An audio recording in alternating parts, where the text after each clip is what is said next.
Resilience isn't just about bouncing back, it's about bouncing forward. And growth isn't a destination, but a journey. Every challenge is a doorway to something greater. Welcome to the Resilience Room. All right. Hello, everybody. Welcome to the Resilience Room.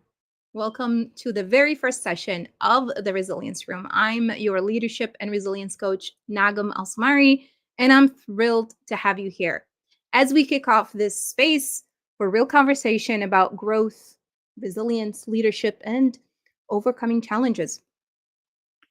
This is a weekly live Q&A that runs every Saturday, where we come together to discuss different topics like mind shifts, challenges, limitations, beliefs, and explore practical ways on how to build resilience in our lives. So each week, I will be bringing a key topic to discuss, but the real focus is your questions. So drop them in chat and let's make this an interactive session. Welcome to the Resilience Room. I'm your host, Nagam Alsamari. All right. So why resilience and what are we talking about? Why do we need resilience? It's an everyday thing. A lot of times as we share our challenges with family members, with friends at work, um, we talk about the problem as if there's no solution to it. We talk about whatever we're going through in a way that uh, kind of come off as a complaining, a venting way. This is what I'm going through right now, and kind of just talk about it. And we shut the door. We're really not asking questions. And those of us that do ask questions, it's great. That I think with the resilience, and the reason why I talk about resilience is that I believe that with every challenge comes an opportunity. Every challenge we go through in life brings its own opportunity with it. And that is an opportunity for growth. But we could be looking at challenges as a problem that we're going through, and we will never actually see the opportunity. It takes a mindset to actually see the opportunity in the challenge. And that's how you build your resilience.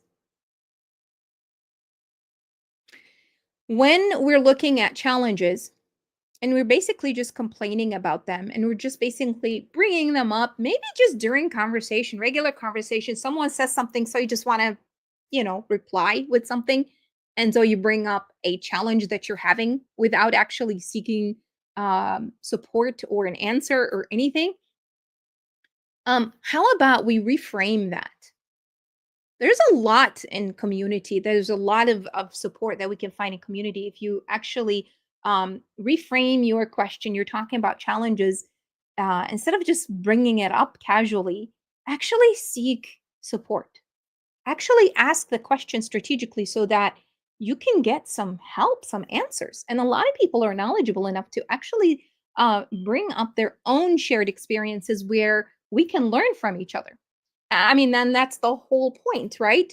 And so when one of the things too is when you think about your challenges as more than just a problem that you're going through right now or something that you're just casually bringing up, instead you're thinking about it as an opportunity, then this is what's going to happen.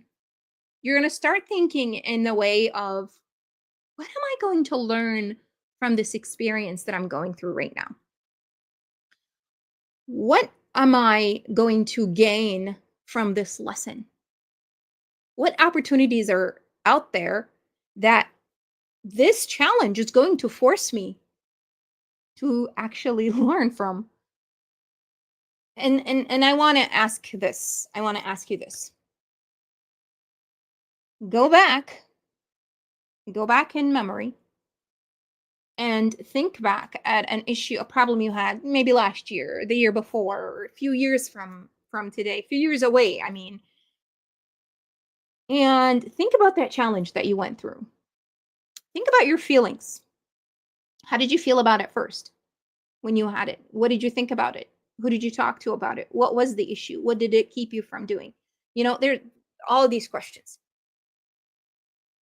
And then think about, after that was over, what did you gain? Most of the time, we don't actually think about that. We don't think about what we gained from these experiences.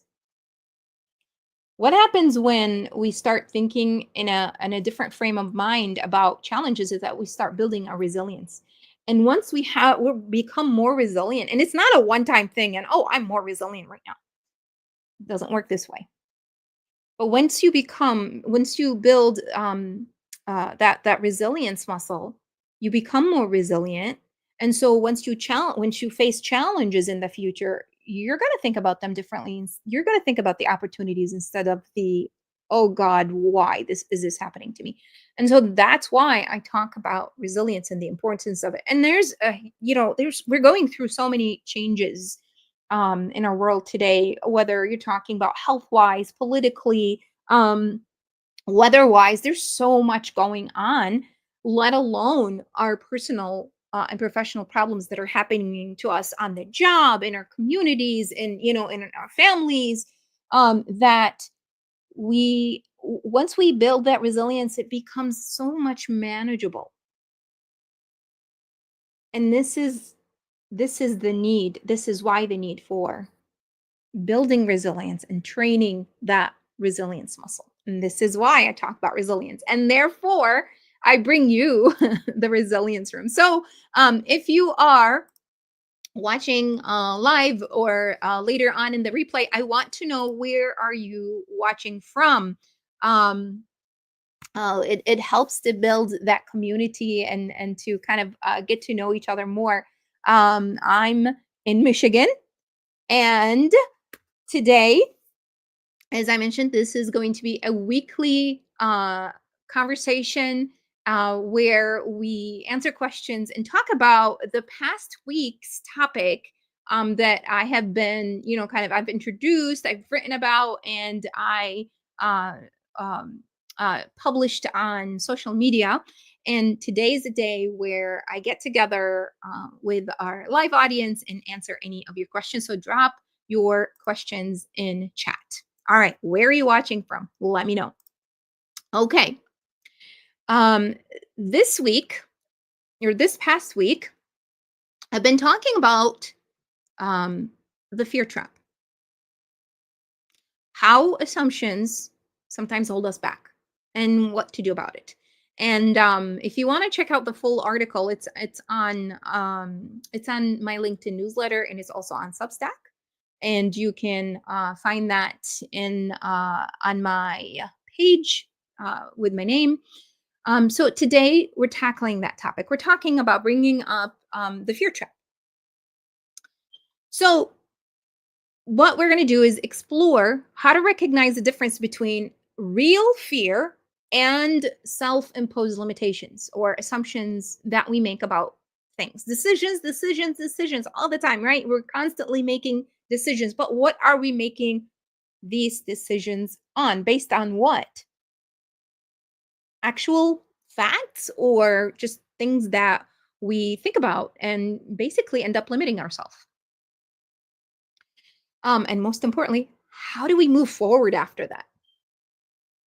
So before we get started, let me know that in the chat, what is one thing that you've been afraid to try recently? Let's break through it together.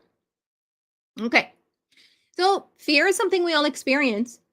It's an innate, uh, feeling that we have, and it could be real fear. It could be actual fear of an immediate danger, a threat that we're going through.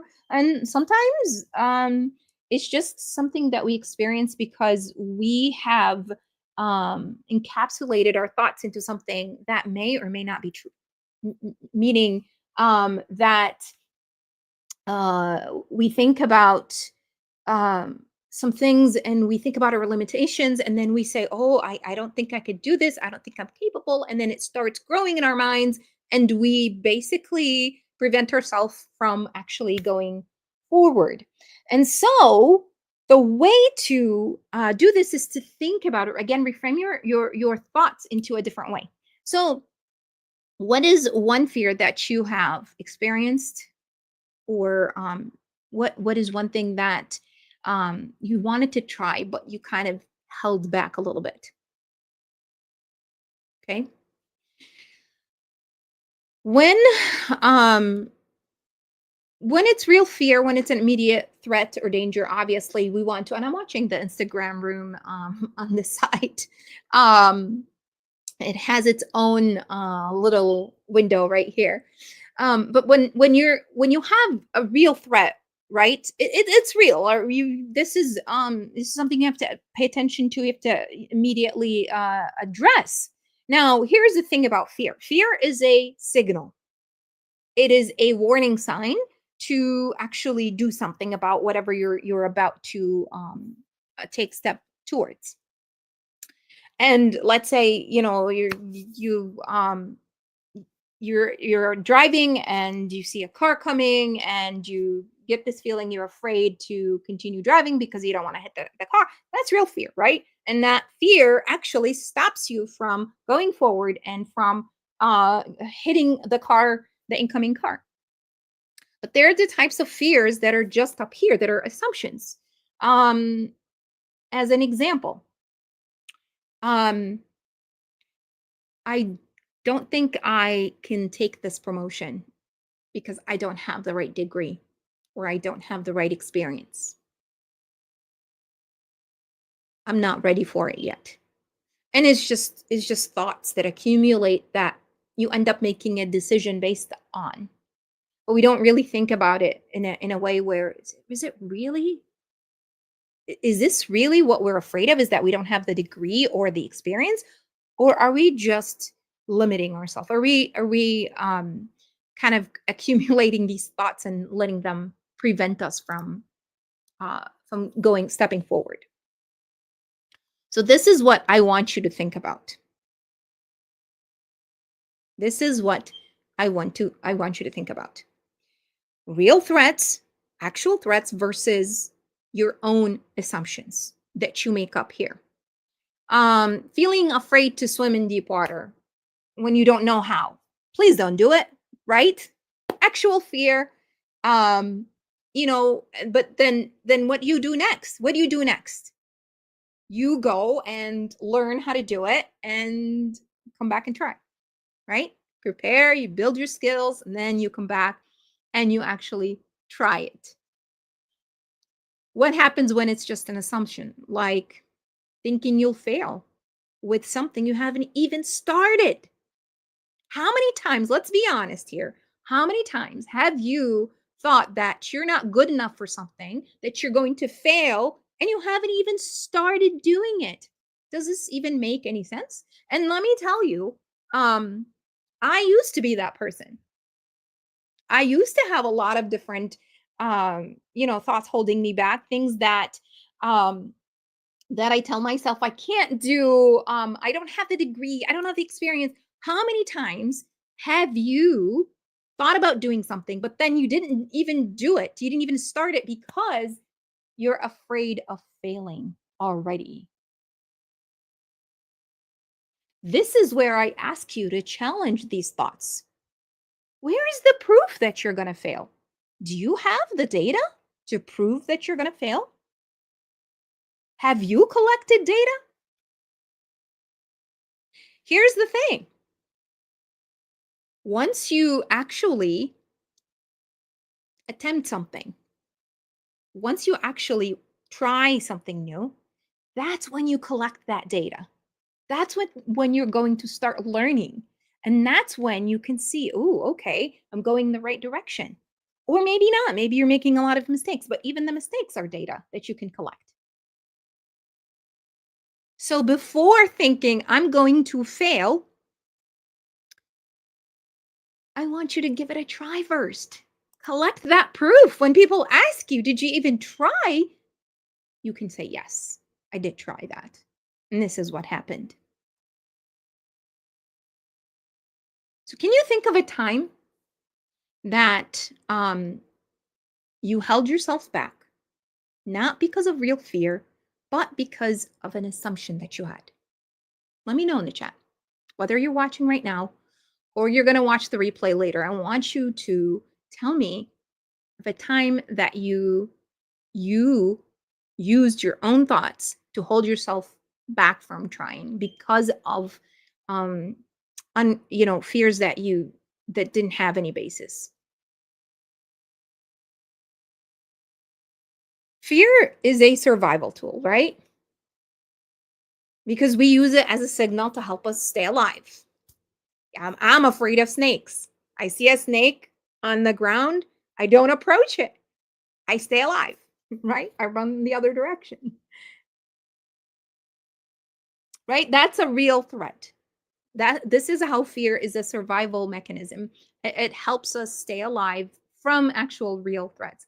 But when we base our decisions on assumptions, that's when we need to get out of that our own thinking. What we do is we start creating these mental barriers for ourselves. How many times, let me ask you this, how many times have you advised a friend or a colleague or a family member, even a stranger, that asked you for a question about attempting something and you advise them to, "Oh, get out of your comfort zone, you need to try something new, you need to," but you don't actually do it yourself? How many of you have actually done that?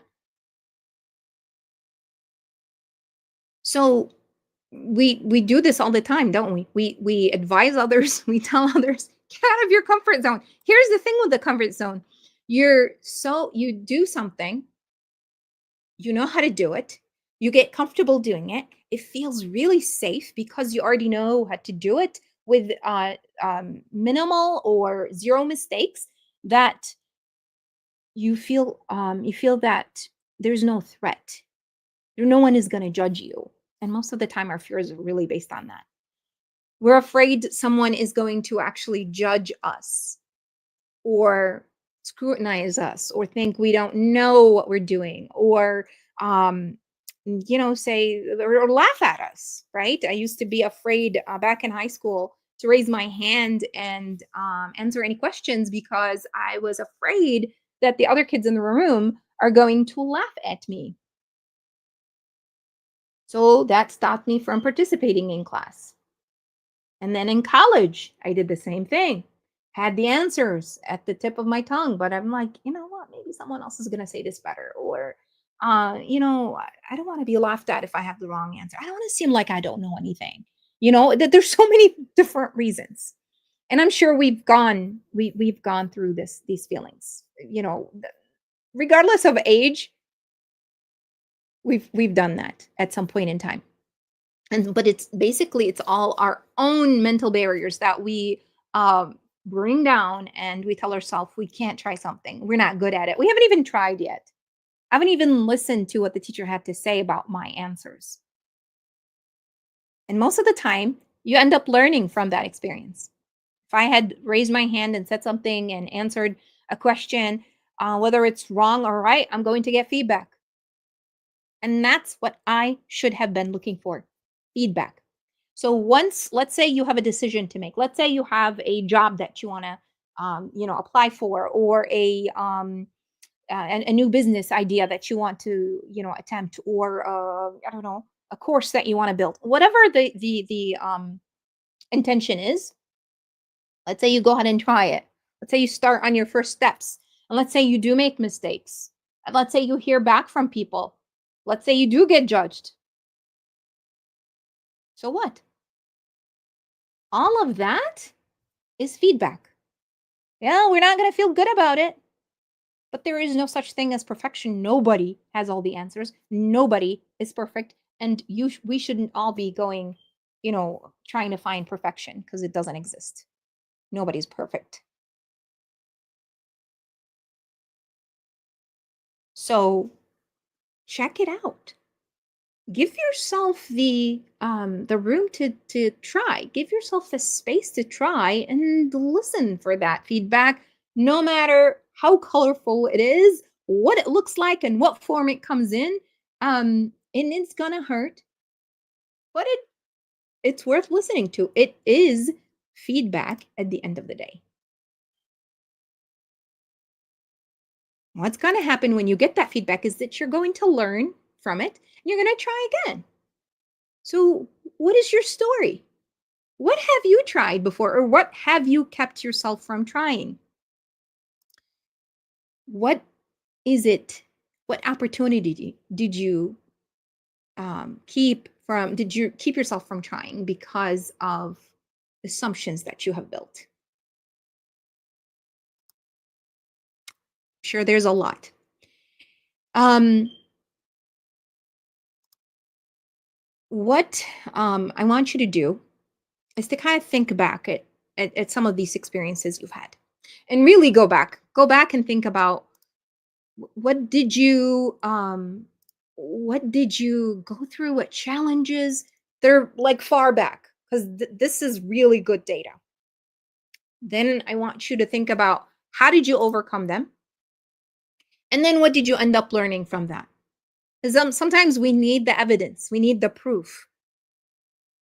Please don't say that you're not good at anything. No one else, no, there's no one that's not good at anything. We all bring our own unique strengths and talents to the table, and this is the importance of community. This is why I'm doing the resilience room, and the other programs, is because it, as a community, we learn so much better from each other. We learn from lived experiences, things we've tried. We listen. I mean, before I tried a program like StreamYard, which I'm streaming on right now, I went and read the reviews. I talked to somebody who's using it. I went on YouTube and saw different ways I could use it. And, it's just a simple decision, right?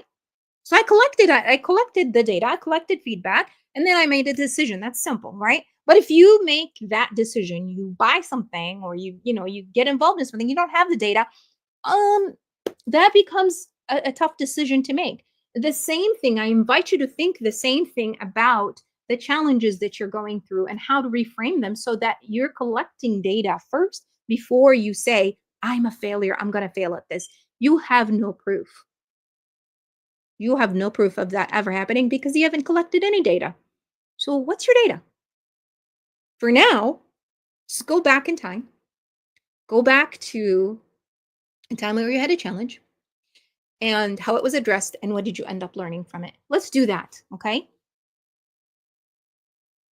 But this week, I want to challenge you to recognize when fear is real, like you're about to hit another car, or fall into a pit, or, a snake, which I hope I don't see a snake here. Um, but recognize when fear is real, when it's just a story that you have made up and are telling yourself. We do that a lot of times. We make up a lot of stories, and then we make decisions based on these stories without having real proof. So take just one step forward and think about your own experiences. What is a real fear with real threat? What is an assumption that you have made because of stories you've told yourself? And how did it keep you from accomplishing something? All right. So we're going to continue the conversation offline, and I invite you to drop your questions in chat after you watch the replay. Next week, we're going to talk about connected peace. How do you we're going to explore self-compassion, active learning, and resilient, and how to build these relationships and healthy boundaries that help us cultivate more peace in our lives. Okay, that's what we're talking about next week. So look for that on starting Monday. And I want you to think about your own relationships, personal or professional. What's one thing that brings you peace? And what's one thing that disrupts that peace that you have? Let's reflect on that before next week's session. And I'd love to hear your experience. If today's conversation resonated with you, share this session with somebody who needs to hear it. Some maybe, you're listening to me and you're like, yeah, I'm a doer. I've accomplished this and I've tried this and I made a mistake, but I got up again. And that's the spirit, right? That's getting out of your comfort zone and you are into the learning zone, into the growth zone, and into the resilience zone, right? But maybe someone who you've been advising and trying to get them out of their comfort zone. I want you to share that conversation with them. I want you to share this session with them and invite them to come and have them ask their questions and be a part of the conversation. Sometimes it takes somebody else saying it so you can hear it. Okay, so join me next Saturday for another live Q&A in the resilience room where we talk about um, how to build resilience, different ways we can grow together, and we grow as a community better. So um if you liked today's conversation, share it with somebody and come back and write your experiences in the chat room, write your questions in the chat room. And I'm looking forward to see you next Saturday. Do not forget to follow me so that you can stay updated with all of the posts, articles on and videos on YouTube. If you want to follow my podcast on YouTube about that topic. It's at Lead with Imkan everywhere on all social media channels. But I'd love to hear your story. I'd love to hear what your experience is with resilience. I'm Nagam Alsmari, and I will see you next Saturday.